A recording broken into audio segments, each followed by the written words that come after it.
जय माता की। सभी भक्तजनों, अगर आप इस बार चैत्र मास के नवरात्रि की विधि विधान के साथ पूजा कर रहे हैं और व्रत किए हुए हैं तो जानिए कैसे पारण विधि करते हैं और क्या क्या करना है हमें माता की कृपा पाने के लिए। और अगर आप व्रत खोलना चाहते हैं और अष्टमी और नवमी की पूजा आपके यहाँ होती है तो किस प्रकार करें, संपूर्ण जानकारी मैं आपको देने वाली हूँ।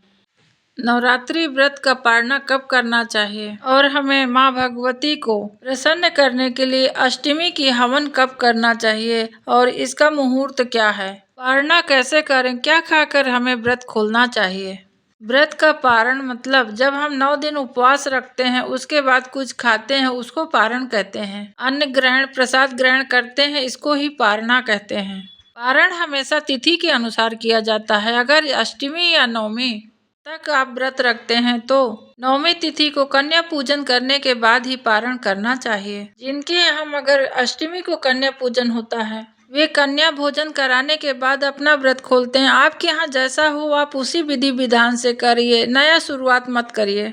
और अष्टमी के दिन ही हवन करना चाहिए जो कि 26 तारीख को है। प्रातः समय से दोपहर के 11 बजे तक आप कभी भी हवन कर सकते हैं। कन्या पूजन के बाद कलश विसर्जन करें और माता से प्रार्थना करना ना भूलें। अपने सुख समृद्धि सौभाग्य संतान के लिए माता से विनती जरूर करें विदाई के पहले उनके।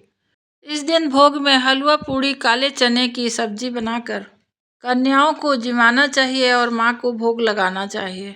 माँ को विदा करते समय सच्चे मन से आप प्रार्थना करें कि हे माँ, 9 दिन की नवरात्रि में यदि कोई कमी रह गई हो पूजा पाठ में तो हे माँ, आप तो दयालु हैं, हमें सब प्रकार से क्षमा करें। मेरे व्रत और पूजन को स्वीकार करें मैया, और जो भोग लगाया है आप माता रानी को उसको फिर स्वयं खाएं और परिवार में पड़ोस में जरूर थोड़ा थोड़ा प्रसाद बांटें। तिथियों के लिए भी इस बार असमंजस बना हुआ है। हालांकि गुरुवार को 26 मार्च को अष्टमी है और 27 मार्च को सुबह 11 बजे तक पूर्ण नवमी है।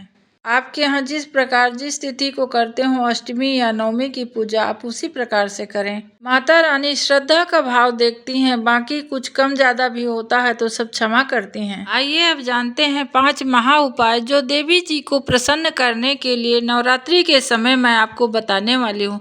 यह करिए आप और अपने मन में विचार करिए कि यह काम मेरे पूर्ण होंगे और माता रानी जरूर पूर्ण करेंगी आपकी। पहला उपाय, पान, सुपारी, लौंग, बतासा और इलायची ये माँ को जरूर अर्पित करें।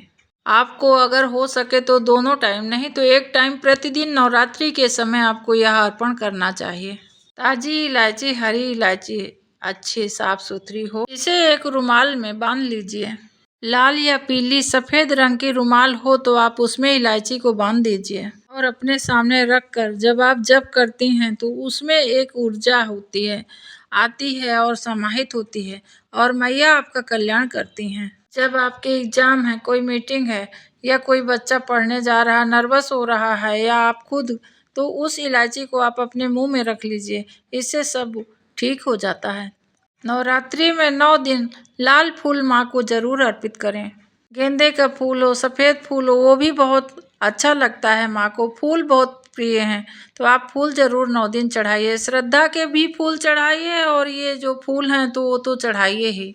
अपने इष्ट देवी का नाम लेके ये फूल समर्पित करते हैं तो हमारी कुल देवी इष्ट देवी प्रसन्न होती हैं और हमें आशीर्वाद देती हैं।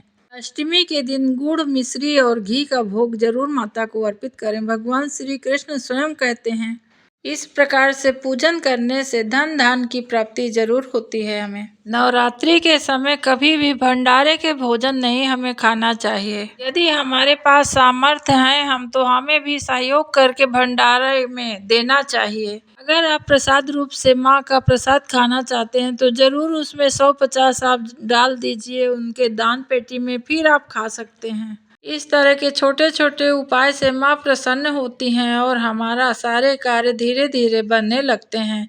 कोई चमत्कार की किसी प्रकार की उम्मीद न रखिए, अचानक सब चमत्कार हो जाएगा, लेकिन धीरे धीरे माता हमारे ऊपर अपनी कृपा की दृष्टि करने लगती हैं। जब हम धन, तन और मन से तीनों से पूर्णतः समर्पित हो जाते हैं माँ के चरणों में, इस नवरात्रि में मैं यही बोलती हूँ कि मैया सभी की मनोकामना पूर्ण करें।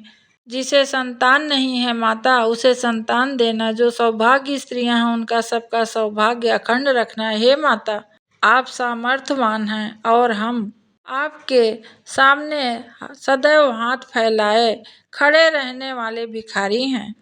आज के लिए बस इतना ही। हरे कृष्णा। जय माता की।